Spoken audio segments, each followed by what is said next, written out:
Alors, je vais commencer. Bonjour à tous. Je suis Charlotte Soumélemans, je suis maîtresse de conférences à l'école de psychologues praticiens depuis 2018 et je suis psychologue clinicienne en parallèle. Et je vais animer cette table ronde sur la recherche à l'EPP. Juste pour un petit mot de contexte avant que nos intervenants puissent prendre la parole. L'équipe de l'EPP, l'équipe de recherche, elle a été créée en 2018 avec l'objectif de renforcer les liens entre l'EPP et le monde universitaire. L'objectif était du coup d'améliorer à la fois la qualité de la formation qui était proposée et aussi de participer activement à la production d'un savoir en psychologie. Enclencher une dynamique de recherche nous a aussi permis de travailler les liens qui sont très à l'œuvre dans la pédagogie de Psychoprate, les liens entre théorie et pratique, pouvoir les renforcer auprès des étudiants. Notre équipe de recherche compte à ce jour 11 enseignants titulaires, 13 enseignants associés, enseignants-chercheurs titulaires et 13 chercheurs associés qui sont répartis entre les campus de Paris et de Lyon. Ils travaillent en lien étroit avec deux équipes d'accueil dont nous avons déjà parlé au cours de cette journée, l'une à l'Institut catholique de Paris et l'autre à l'Université de Lorraine. Notre équipe de recherche s'appelle VCR, comme vulnérabilité, capacité, rétablissement. Aussi, elle s'intéresse à l'éthique et à la réflexion sur la prise en charge psychologique du handicap, du trauma et des pathologies persistantes. Le concept de vulnérabilité, il est ici entendu dans sa dimension potentiellement créatrice et pas seulement dans ses limitations. On s'intéresse au pouvoir agir, à l'autonomie, à la qualité de vie. Il s'agit donc de sortir d'une définition purement centrée sur les limitations et d'adopter une posture de recherche qui soit centrée sur les ressources personnelles et environnementales. Pour illustrer cet aspect, nous accueillons aujourd'hui 3 intervenants et intervenantes que je remercie chaleureusement de participer à cette table ronde et qui se trouvent à différents niveaux dans leur parcours de chercheurs et qui vont présenter leurs travaux respectifs en lien justement avec cette notion d'autonomie chère à notre équipe. Tout d'abord, nous allons accueillir Madeleine Azubuike, qui est étudiante en fin de Master 2 et qui parlera de son travail de mémoire sur la clinique du renoncement à la PMA. Puis Victoire Deltour, qui est doctorante au sein de l'équipe VCR et de l'Université de Bourgogne, qui abordera l'impact traumatique de la réanimation sur les soignants. Et enfin, Arnaud Béal, qui est maître de conférence à l'EPP de Lyon et qui présentera Cap Droit, une recherche participative sur les enjeux contemporains de l'accompagnement des personnes en situation de handicap. S'en suivra un temps d'échange collectif où vous pourrez poser vos questions et faire part de vos remarques aux différents intervenants. Je vous remercie pour votre attention.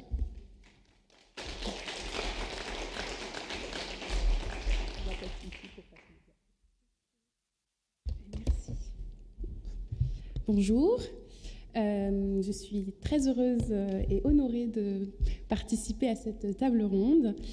Et je m'appelle Madeleine Azubuike, je suis en 5e année à l'EPP et je vais vous proposer de vous présenter mon mémoire qui porte sur le vécu de couple ayant renoncé à l'assistance médicale à la procréation après plusieurs tentatives infructueuses. Donc pour vous donner un petit contexte, en France, 3,3 millions de personnes sont directement concernées par l'infertilité et un couple sur 8 consulte en raison de difficultés à concevoir un enfant. Ces chiffres sont en hausse depuis les 40 dernières années en raison de causes sociales, environnementales et médicales. Et 10 à 25% des infertilités demeurent inexpliquées. Et c'est souvent à ce moment-là que les psychologues sont sollicités. Pourtant, l'infertilité, quelle que soit sa cause, représente une crise pour le couple. En effet, elle peut soulever des questionnements existentiels, elle peut provoquer un remaniement identitaire, un nouveau rapport au corps et à la sexualité et de nouvelles dynamiques au sein du couple. On constate également une augmentation des troubles dépressifs et anxieux dans la population infertile.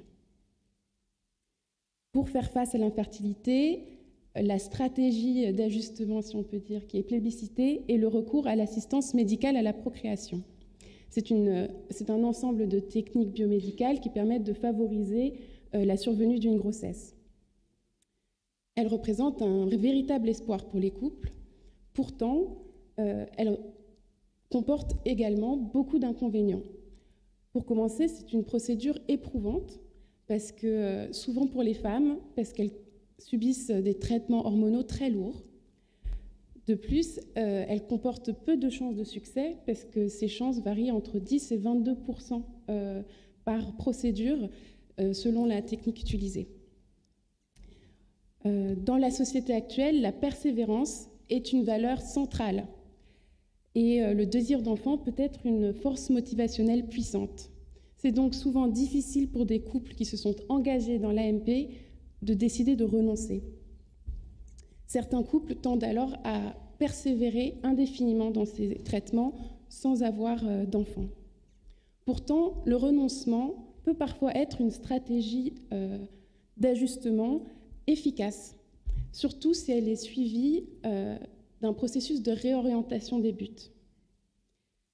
Ma problématique de recherche est donc la suivante. Suite à une démarche d'AMP souvent difficile pour les couples, un arrêt des procédures peut être envisagé comme une nouvelle épreuve. Pourtant, la littérature scientifique fournit très peu d'informations sur le vécu de couples ayant renoncé à l'AMP. Il semble donc pertinent d'effectuer une étude exploratoire sur ce sujet. Donc l'objectif de mon étude était de mieux comprendre l'expérience vécue de couples ayant renoncé à l'AMP, et j'ai fait ça avec une perspective phénoménologique. J'avais 4 objectifs plus détaillés, qui étaient de comprendre la manière dont le couple a mis un sens sur son parcours, de comprendre la dynamique qui a mené à l'arrêt de l'AMP, à décider d'arrêter, de comprendre le vécu de cet arrêt au sein du couple, et enfin de comprendre la manière dont le couple s'est tourné vers de nouveaux projets impliquant ou non un renoncement à la parentalité. Alors pour répondre à cet objectif, j'ai utilisé une analyse phénoménologique interprétative, qui est une méthode qualitative qui vise à l'étude approfondie de l'expérience individuelle vécue. Alors j'ai fait 6 entretiens semi-directifs auprès de 6 couples qui ont tous renoncé à l'assistance médicale à la procréation sans avoir eu d'enfant par ce biais. Donc j'avais une approche à la fois idéographique, donc une analyse approfondie de chaque entretien, une analyse phénoménologique avec une recherche vraiment proche du texte pour rester au plus proche de ce que les participants ont dit, et une approche herméneutique, donc interprétative. J'ai fait cela avec une co-chercheuse. Pour vous présenter rapidement mes participants, je les ai recrutés en diffusant une annonce auprès d'un collectif de patients en assistance médicale à la procréation et aussi auprès d'un blog qui traite de la vie après l'assistance médicale à la procréation. C'était des patients qui venaient de toute la France et qui avaient été traités à la fois dans des centres publics et privés. Et ils ont un vécu quand même assez différent. Ils représentent un panel assez large de ce qui est possible en AMP. On a un couple, par exemple, le couple F, qui a commencé à 27 et 26 ans et qui a fait 5 tentatives d'AMP. Et on a un couple qui a commencé assez tardivement. La femme avait 42 ans et l'homme 45. Et ils se sont arrêtés au bout de 5 tentatives. Voilà. Donc pour la table ronde, j'ai choisi quelques résultats qui sont le récit du parcours d'assistance médicale à la procréation, je vais détailler un peu avec des verbatims, la difficulté à renoncer et la reconstruction après l'assistance médicale à la procréation, parce qu'après l'arrêt, il y a vraiment une phase de deuil de laquelle les patients se ressortent. Donc pour commencer sur le parcours d'assistance médicale à la procréation, j'ai d'abord constaté que tous les couples décrivent une entrée naïve dans le parcours d'AMP. Donc Damien nous dit « la médecine était toute puissante, ça allait fonctionner ». Ensuite, Caroline dit « en fait, on ne se pose même pas trop de questions parce qu'on se dit « si c'est la seule chance d'avoir un enfant, je vais y aller ». Ils ont l'air de savoir ce qu'ils font à l'hôpital. Ensuite, en contraste avec cette naïveté, on constate qu'il y a une confrontation violente avec l'univers médical. Et l'un des points qui rend l'univers médical violent, c'est la focalisation sur les données biologiques. Déborah nous dit « Vous êtes une courbe, un résultat sanguin ». Caroline ajoute « On n'est pas considéré comme une personne à part entière, on regarde juste un bout ». Et Françoise résume en disant « Malgré tout, en PMA, on parle de corps, de traitement, mais on ne parle pas d'enfants, on parle de gamètes ». Ensuite, concernant le récit du parcours d'AMP toujours, il y a un vécu de l'assistance médicale à la procréation comme étant un réel combat contre la passivité.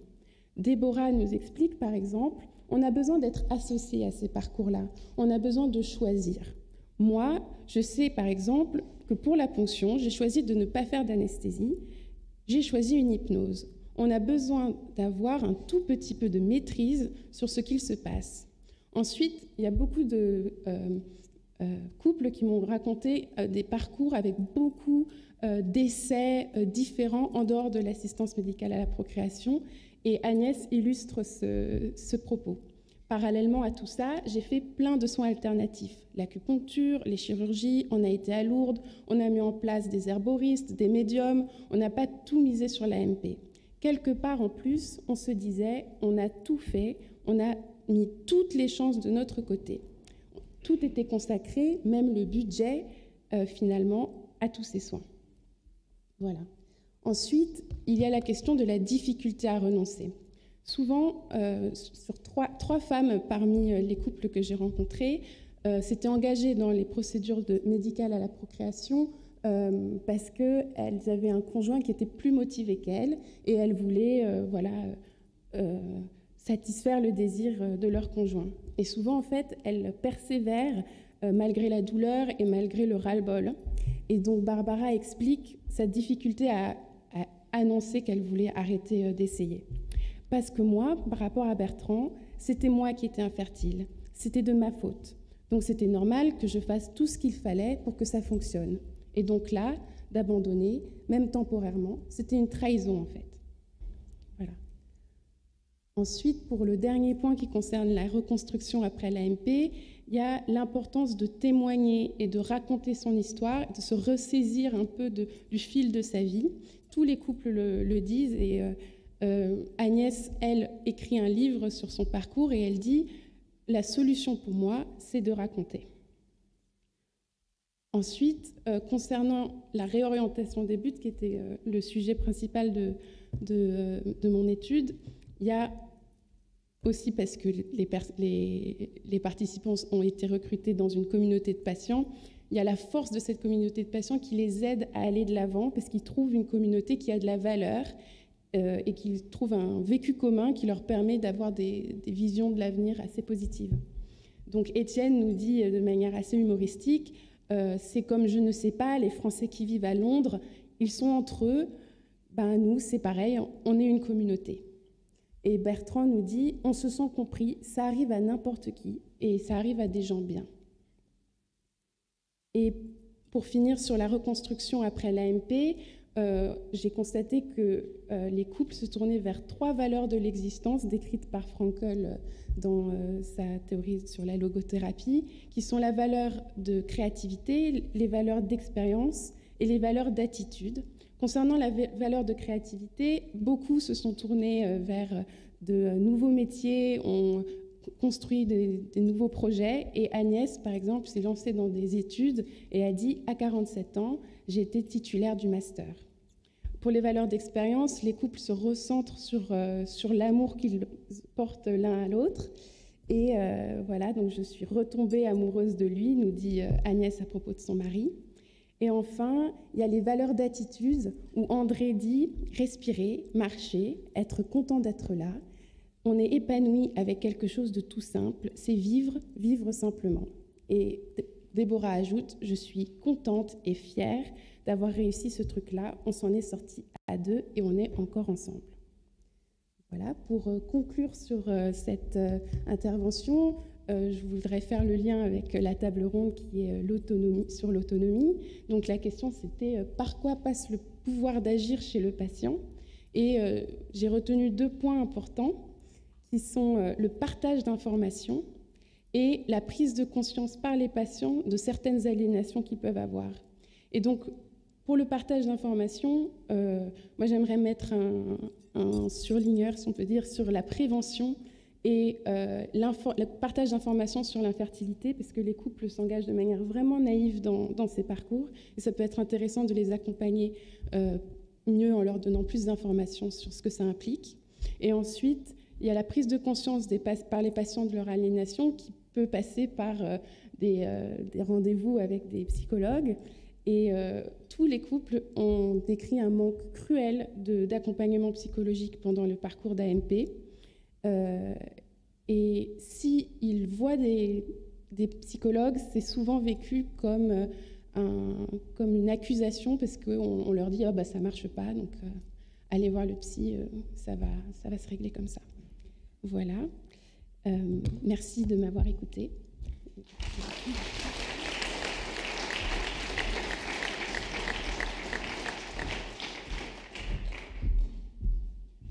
Bonjour. Merci beaucoup de me laisser l'opportunité de communiquer aujourd'hui. Donc pour me représenter brièvement, je m'appelle Victoire Deltour, je suis psychologue, psychothérapeute et doctorante pour le laboratoire Psydérépie à l'Université de Bourgogne et pour l'équipe VCR avec Psychoprète.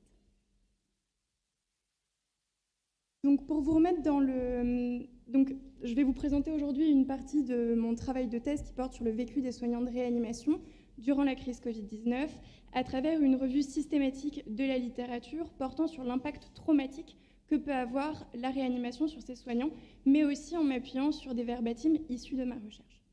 Donc, pour vous remettre dans l'introduction de ce qu'est la réanimation, c'est une clinique qui est considérée comme une clinique de l'extrême, puisqu'elle n'accueille que des patients dont le pronostic vital est engagé du fait de l'affection de l'au moins un de leur organe vital. À cela s'ajoute leurs proches, qui sont également accueillis dans ce service et qui vivent un bouleversement émotionnel sans précédent. La particularité du service de réanimation tient alors dans la tension entre la vie, la survie et la mort.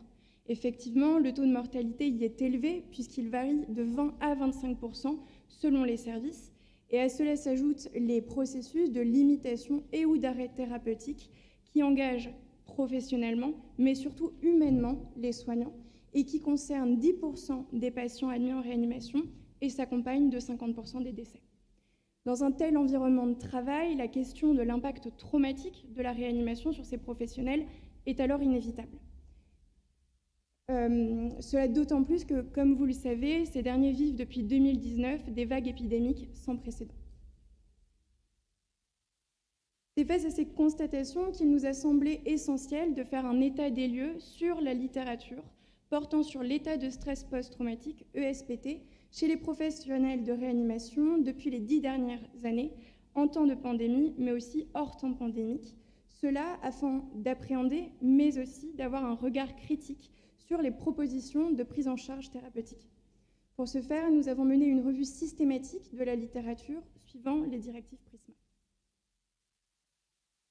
Donc, avec la méthodologie PRISMA, nous avons pu identifier 703 articles potentiellement pertinents pour notre revue systématique, mais seulement 9 études correspondaient à nos critères d'inclusion et ont pu être incluses après leur lecture intégrale dans notre revue.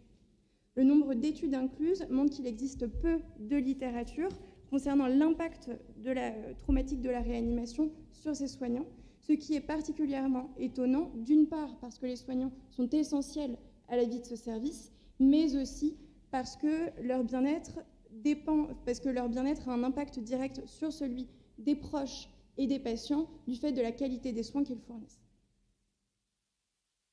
Donc, le peu d'études menées sur l'état de stress post-traumatique chez les soignants de réanimation est d'autant plus inquiétant que ces derniers y sont particulièrement confrontés. Effectivement, les études portant sur la période hors Covid, qui sont au nombre de 3, montrent que la prévalence traumatique chez les soignants de réanimation touche 3,3% de ces derniers. Cela peut s'expliquer tout d'abord par des facteurs propres à la réanimation, avec les situations d'urgence vitale, l'exposition au décès, la gestion des dons d'organes et des corps, mais aussi les situations vécues comme l'acharnement thérapeutique par les soignants. À cela s'ajoutent les conditions de travail, ainsi que la nature et la fréquence des situations potentiellement traumatiques qui rythment le quotidien des soignants et peuvent engendrer un ESPT ou bien la réexposition à un événement traumatogène initial. À cela s'ajoutent des facteurs individuels qui semblent pouvoir être mis en lien avec l'ESPT, comme le montrent Cho et Kang dans leur étude, où 78,2% des soignants ayant une personnalité anxio-dépressive étaient considérés comme à haut risque de développer un ESPT. Les résultats menés durant la période Covid sur le SPT, qui sont au nombre de 6, montrent alors une augmentation majeure de la prévalence traumatique chez les soignants de réanimation, allant de 16 à 73,3%. Bien que cela concerne tous les corps de métier, les paramédicaux et plus particulièrement les infirmiers y sont particulièrement concernés. Les études menées durant la période Covid montrent alors une augmentation des facteurs potentiellement traumatisants de la réanimation. Cela avec l'augmentation majeure de leur charge de travail, avec l'afflux massif des patients dans un état gravissime nécessitant des soins lourds, mais aussi avec les mesures prises durant la pandémie qui sont venues altérer leurs conditions de travail, mais aussi forcément le manque de moyens pour faire face à cette pandémie. À cela s'ajoutent des facteurs propres à la pandémie, comme le vécu de peur et d'incertitude, mais aussi le vécu d'anxiété lié au virus et à la contamination, du fait des menaces directes du soignant qui est exposé en prenant soin du patient. Il est donc alors dans une situation potentiellement dangereuse pour lui, mais aussi pour son entourage personnel, médical et professionnel, en devenant potentiellement un agent transmetteur.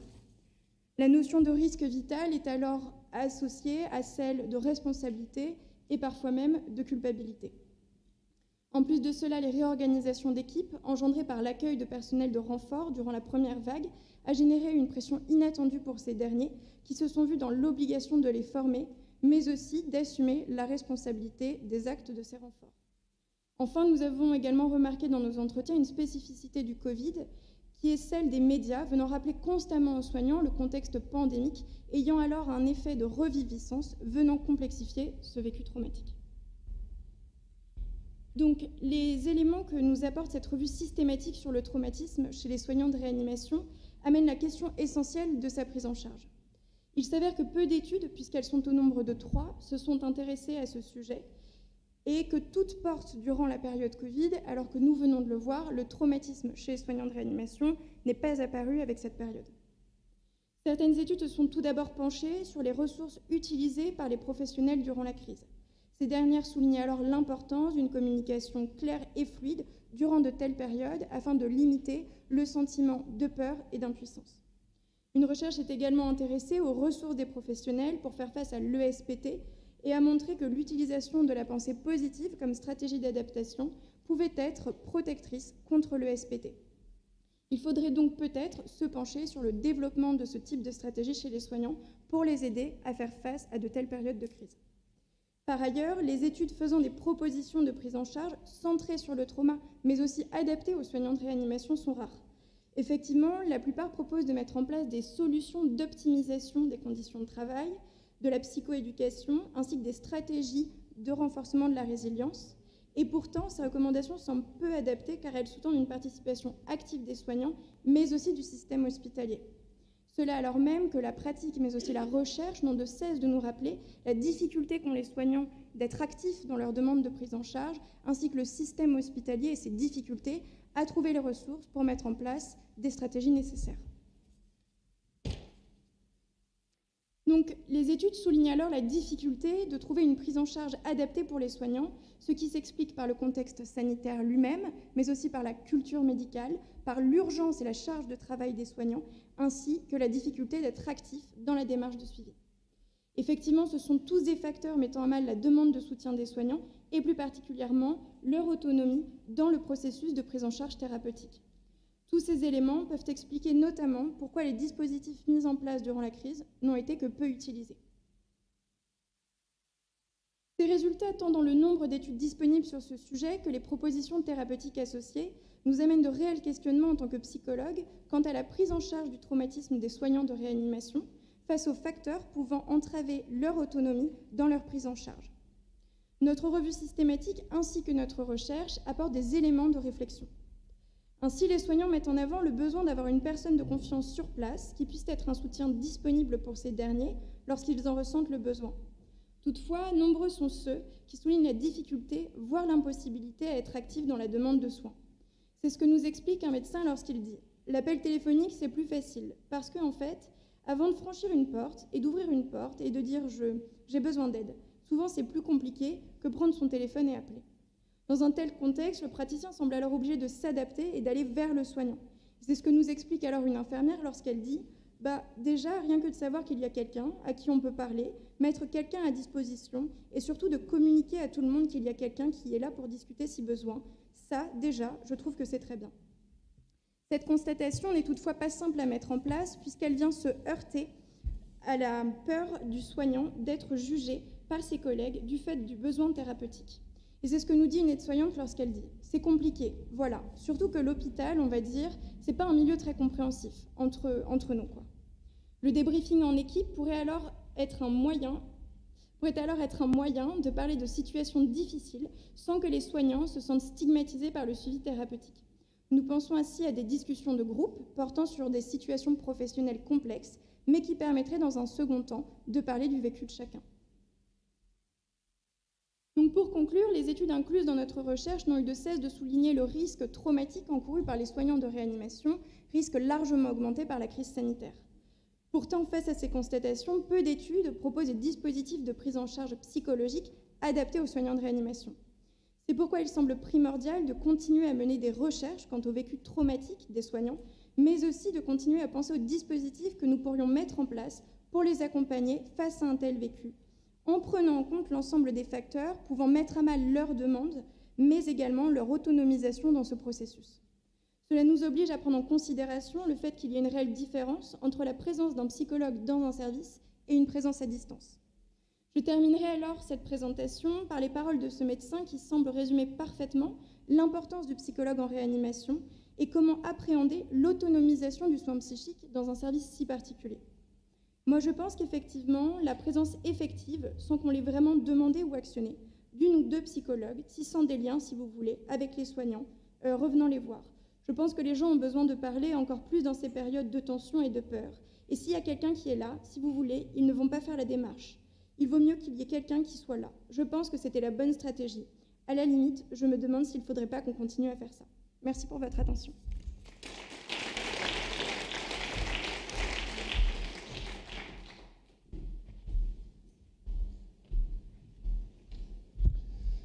Bonjour à toutes et à tous. Alors je vais essayer de faire court pour qu'on ait un petit temps d'échange. Donc je suis docteur en psychologie sociale, maître de conférence à l'EPP sur le campus de Lyon.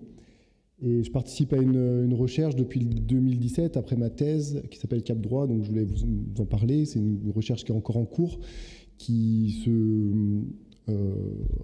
révolutionne, on va dire, au cours de son histoire, et qui prend des formes un peu différentes. Bref, je vais vous expliquer ça un peu plus en détail. Ah oui, c'est ça qu'il faut utiliser pour changer de slide.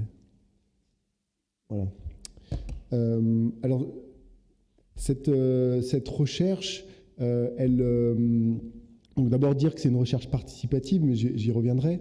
C'est-à-dire que c'est une recherche un petit peu différente de ce qu'on apprend quand on apprend à faire de la recherche à l'université, en tout cas moi, telle que je l'ai apprise, c'est-à-dire une recherche sur des personnes, sur des situations. Et la recherche participative,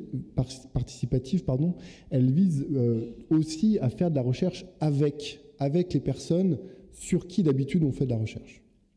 Alors ce projet Cap Droit, cette démarche Cap Droit, elle part de la découverte d'une convention internationale, qui est la Convention internationale des droits des personnes handicapées, qui a été écrite en 2006 à l'ONU.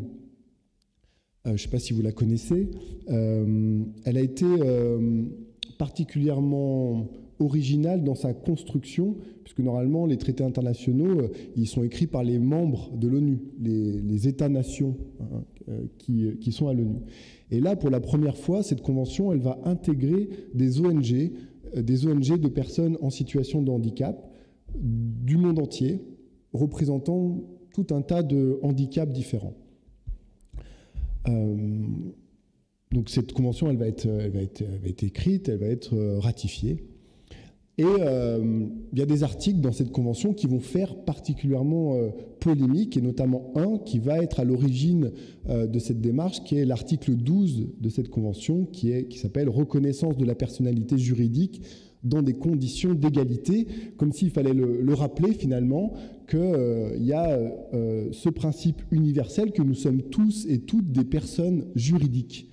Je ne sais pas si vous le savez, mais on est tous et toutes des personnes juridiques dans le sens où, à partir, en tout cas, de 18 ans, on devient une personne au niveau juridique. Et ça veut dire qu'on a une autonomie pour prendre des décisions dans notre vie quotidienne, des décisions assez banales. Mais ce statut juridique, il peut nous être enlevé, notamment quand on perd un certain nombre de capacités. Et que cela nécessite de nous mettre en protection, notamment à travers des services de tutelle, de curatelle, mais aussi des choses que vous connaissez peut-être mieux, quand il est nécessaire de soigner des gens sans leur consentement. Là, on perd ce statut juridique. Bref, cet article 12, là, il vient rappeler quelque chose de fondamental et finalement d'universel, mais qu'on enlève à certaines personnes. Alors, cet article 12, comme on l'a montré avec mon collègue sociologue Benoît Hérault, il a été difficilement intégré par les États, et notamment la France, au niveau des lois françaises, et encore plus au niveau des pratiques d'accompagnement des personnes en situation de handicap. Parce que cet article 12, il vise finalement à abolir les mesures de protection légale dont je viens de parler, les tutelles, les curatelles, le soin sans consentement, pour les remplacer par des mesures d'accompagnement à la prise de décision. Et cette abolition de ces dispositifs légaux-là n'a pas été effective. Alors, bref, on a mis en place une démarche de recherche participative qui s'inscrit dans les Disability Studies, c'est les études sur le handicap, et ces études sur le handicap, elles reprennent un slogan des mouvements des personnes handicapées qui est « Rien sur nous sans nous ». Rien sur nous sans nous. Et ça, du coup, c'est aussi adressé et surtout adressé aux chercheurs professionnels qui font des études sur les personnes en situation de handicap pour leur dire « Attention, si vous faites des choses sur le handicap, faites-les avec les personnes handicapées et pas juste sur les personnes handicapées ». Alors, Cap Droit, c'est 3 objectifs. L'objectif d'étudier avec les personnes leur savoir d'expérience, mais de le transformer en une expertise. C'est faire entendre et reconnaître cette expertise dans la société, finalement comme n'importe quel travail de recherche, et puis proposer un éclairage à la fois scientifique et citoyen de cette expertise. Un des principes fondateurs de Cap Droit, c'est le triple regard. Donc, on met en place une recherche qui fait cohabiter des savoirs différents. On inclut dans la recherche donc, des personnes chercheuses professionnelles, des professionnels de la relation d'aide et de soins, y compris des psychologues, et puis des personnes directement concernées par des expériences de handicap. Donc, triple regard, triple savoir inclus dans la recherche. Cette recherche, elle est basée donc aussi sur un trinôme ou des trinômes de ce qu'on a appelé, de ce qu'on a nommé des facilitateurs-chercheurs. Dans Cap Droit, il y a des trinômes de facilitateurs-chercheurs qui représentent ces 3 regards, ces 3 savoirs dont je viens de parler, le savoir de la recherche professionnelle, le savoir de la relation d'aide et le savoir d'expérience. Et ces trinômes, ils vont animer ce qu'on a appelé des groupes locaux partout en France, avec des partenaires institutionnels qui accompagnent des personnes en situation de handicap. L'objectif, donc, c'est que ces trinômes accompagnent ces personnes dans les groupes locaux à produire des savoirs issus de leur expérience, mais que ces savoirs ne restent pas au statut de l'expérience, mais qui deviennent des expertises et des expertises collectives et formalisées comme le processus que l'on met en place quand on fait de la recherche. On part des discours des personnes issus de leur expérience pour en faire autre chose. Et là, c'est ce qu'on essaie de faire, et je dis ce qu'on essaye de faire avec les personnes directement. Ça, pour faire très vite, ça donne lieu à des communications collectives. Ce n'est pas des professionnels de la recherche qui font les communications, mais ces communications, elles sont faites avec les personnes qui participent à la recherche, dans des scènes de forum. Et puis, ça donne lieu à des productions collectives plutôt écrites, sous forme d'articles, mais aussi de manifestes ou de plaidoyers. Et là, vous voyez en filigrane les deux premières productions qu'on a faites de cet ordre-là, qui sont un manifeste qui a été publié dans Libération, et puis aussi un livret de plaidoyer qui reprend les résultats de la recherche. Il y a le site internet si vous voulez aller consulter un peu plus ces documents. Donc il y a une première phase de la recherche qui était basée sur l'article 12 dont j'ai parlé tout à l'heure, ces mesures de protection comme les curatelles, les tutelles, le soin sans consentement, pour savoir ce que les personnes, en fait, au-delà des droits fondamentaux, elles en pensaient dans leur vie quotidienne. Et puis on a dernièrement, au moment du Covid aussi, lancé une deuxième phase de cette démarche Cap Droit, qui a été financée par les métropoles de Lyon et la Fondation de France, là autour d'un autre article polémique de cette convention internationale, qui est l'article 19, qui s'appelle « Autonomie de vie et inclusion dans la société ».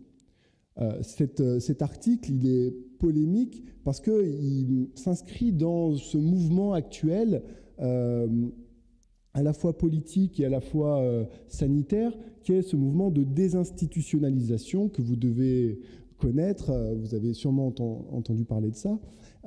Et donc cet article, il dit notamment que les personnes handicapées, il faut qu'elles aient la possibilité de choisir, sur la base de l'égalité avec les autres, leur lieu de résidence et où, avec qui elles veulent vivre. Et qu'elles ne soient pas obligées de vivre dans un milieu de vie particulier, donc dans un établissement pour personnes handicapées. Donc ça, c'est une partie de l'article, un truc assez fort, et qui vient tout de suite mettre un peu en tension les pratiques habituelles et les possibilités d'appliquer ce type de projet politique. Donc on a mis en place des trinômes, des groupes locaux, comme je vous l'ai expliqué tout à l'heure, autour de cet enjeu-là de l'autonomie de vie et de l'inclusion dans la société, notamment autour de la question du lieu de vie. Et ça a donné lieu, et ça donne encore lieu à des productions, et notamment un livret là qu'on vient tout juste de terminer, qui est une production collective avec les 3 regards dont je vous ai parlé tout à l'heure. Donc un livret qui s'appelle « L'autonomie de vie comme droit humain », et qui est écrit sous 2 formats, si vous avez l'occasion de le lire, un format plutôt académique et puis un format qui se rapproche du FALC, du français facile à lire et à comprendre, pardon, qui est une manière d'écrire. C'est pas tout à fait du FALC, mais ça y ressemble. Et pour terminer, cette démarche Cap Droit, elle se transforme un peu, ou elle mue en une communauté mixte de recherche actuellement, qui est le développement d'un réseau de chercheurs qui s'intéressent à la question du handicap, de la vulnérabilité et des droits humains, qui pose beaucoup de questions du coup aux cliniciens, bien sûr, qui est financé par l'IRESP et la CNSA, dans laquelle l'EPP est impliqué, parce que je suis impliqué dans cette communauté mixte de recherche. Voilà, alors pour terminer, ces articles-là dont je vous ai parlé, ils ont des résonances et des implications dans les pratiques quotidiennes d'accompagnement des personnes en situation de handicap, dans les vécus des personnes en situation de handicap. Donc il y a des enjeux politiques très forts, et puis il y a des enjeux cliniques, mais qui se posent aussi dans la pratique de recherche telle qu'on la construit, telle qu'on l'invente au quotidien, là, qui est cette pratique de recherche participative. Voilà ce que je voulais vous dire. Merci.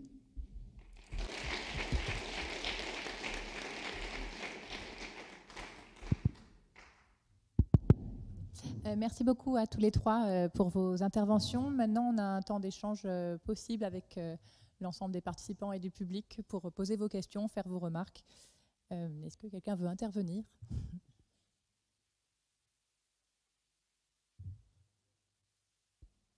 Sinon, moi, je peux avoir des questions. Mais je voulais déjà laisser la parole éventuellement. Moi, ce qui me frappait dans les différentes interventions, c'était finalement le rôle à la fois de l'espace interstitiel. C'est ce que tu abordais, Victoire, dans le cadre de... pardon, je me suis déconcentrée.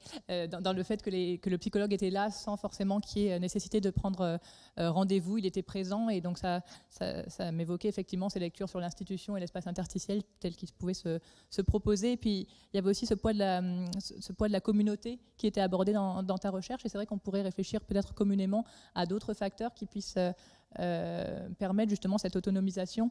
Là, il y avait dans la recherche d'Arnaud cette notion de participation. Alors, je ne sais pas exactement comment se répartissent les rôles dans cette recherche participative. Justement, est-ce que c'est chacun qui prend la décision d'agir à tel niveau? Est-ce que c'est un petit peu réparti finalement et donc avec quelque chose d'induit? Je ne sais pas exactement comment ça se passe, mais c'est vrai que c'est ça que ça m'évoquait comme réflexion en vous écoutant.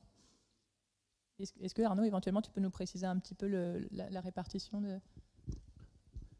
Oui, du coup, j'ai dû aller très très vite dans la présentation de la démarche et du dispositif. Mais donc pour aller un peu plus loin, dans cette démarche, il y a un groupe qui construit un protocole de recherche. Donc voilà, un protocole qui explique aux facilitateurs chercheurs dont je vous ai parlé comment il faut mettre en place les ateliers en groupe et les consignes à donner, etc., etc. Donc il y a déjà ce travail un peu de formalisation de ce qu'il faut faire plus précisément. Et ensuite, et c'est ta question, je crois, les trinômes de facilitateurs-chercheurs, ils doivent donc mettre en place ce protocole. Et là, on voit se mettre en place de manière assez originale à chaque fois des répartitions des groupes, des répartitions des tâches, pardon, et des rôles au sein de ce trinôme. C'est-à-dire qu'à qui finalement on donne le pouvoir de plutôt être l'animateur du groupe, à qui prend les notes, qui gère les tours de parole, etc., etc. Tout ça, on laisse un peu un flou autour de qui doit faire quoi, parce qu'on a tous le même statut finalement. Tout le monde est facilitateur-chercheur, même si on a nos casquettes en fait, voilà. Mais du coup, il y a des groupes dans lesquels les cartes sont redistribuées en quelque sorte, et où des chercheurs professionnels vont laisser des personnes en situation de handicap plutôt jouer le rôle du chercheur, de l'enquêteur ou de l'animateur du groupe. Et où le chercheur professionnel va plus se mettre en retrait, ou va plus jouer le rôle du professionnel de la relation d'aide pour s'assurer que tout le monde va bien dans le groupe, que tout le monde peut accéder au groupe, etc., etc. Donc je ne sais pas si ça précise un peu les choses, mais en tout cas, la question de la répartition des rôles dans ce travail d'accompagnement à la recherche, c'est quelque chose qui est central, et c'est quelque chose sur lequel on communique et on écrit, parce qu'on est constamment dans une analyse de notre pratique. On écrit, la plupart des articles qu'on a écrits, c'est des articles sur la méthodologie, sur nous, quoi. On essaye en tout cas d'avoir aussi des regards extérieurs qui nous aident à analyser ce qu'on fait. Juste peut-être pour rebondir sur ce que tu disais, ton travail, moi ça me faisait penser à Winnicott et ce qu'il dit sur le holding au holding, le fait de prendre soin de ceux qui prennent soin. Et je trouvais marrant que des médecins disent j'ai du mal à demander de me faire soigner, quoi, ou en tout cas qu'on prenne soin de moi. Et voilà, que tout le monde est aussi touché finalement par ces processus là à l'œuvre dans les difficultés de recourir aux soins, notamment aux soins psy. On voit bien les blocages là qu'il y a à se montrer vulnérable pour cette régression à la dépendance, pour faire encore le lien avec Winnicott, qui est nécessaire et qui peut être un frein. Oui, effectivement, c'est un lien qui est vraiment intéressant. Et surtout, ce que j'ai envie de mettre en avant, c'est la particularité de la réanimation. Alors, chaque service hospitalier a forcément sa particularité. moi, le domaine sur lequel je travaille, c'est la réanimation, donc c'est ce que je mets en avant. Mais chez les soignants, il y a cette difficulté justement à aller demander de l'aide pour plein de raisons différentes, qui peut être la culture médicale, l'urgence, la charge de travail. Souvent, on entend en réanimation non, je ne vais pas faire une pause pour aller voir le psy alors que j'ai tel ou tel patient à prendre en charge, etc. C'est quelque chose qui est difficile. Je pense que c'est parce que ça soulève aussi beaucoup de choses de la propre vulnérabilité du soignant. Qu'est-ce que ça signifie finalement dans l'inconscient collectif groupal, là, ici, chez les soignants, d'aller demander de l'aide? Est-ce que aussi ça ne montre pas une certaine vulnérabilité et donc du coup la peur que le groupe ne puisse plus compter sur ce soignant-là? Et effectivement, c'est tout ça qui vient se mettre en jeu dans la demande de prise en charge, ou plutôt l'absence de demande de prise en charge. Et je rejoins ce que tu disais, Charlotte, c'est vrai que le psychologue, du coup, il doit être là, et il doit être présent et aller vers. Parce que sinon, le soignant, pour plein de raisons différentes, peut avoir en tout cas des difficultés à aller demander de l'aide. Et ces difficultés qui, pendant un temps, avec la crise, se sont presque amoindries, je dis bien presque, mais parce que la charge émotionnelle et la difficulté étaient telles qu'ils n'avaient plus, plus d'autre choix que de demander de l'aide.